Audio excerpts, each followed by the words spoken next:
मंत्रालयाची सुरक्षाच आता राम भरोसे असल्याचं सामच्या पडताळणीत समोर आलंय, कारण मंत्रालयातलं फायर सेफ्टी सिलेंडर एक्सपायर झालेलं आहे।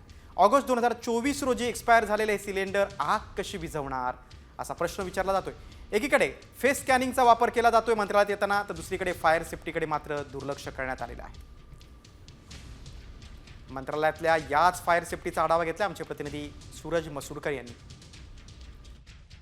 मंत्रालयात एकीकडे सुरक्षेच्या कारणाला घेऊन फेस स्कॅनिंग कार्यप्रणाली सुरू आहे, मात्र दुसऱ्या ठिकाणी मंत्रालयातील फायर सेफ्टी जी आहे ती राम भरोसे आहे। आपण सध्या मंत्रालयात आहोत आणि मंत्रालयातील जे फायर सेफ्टी सिलेंडर आहेत ते जवळपास गेले 6 महिन्यापासून एक्सपायर झालेले आहेत।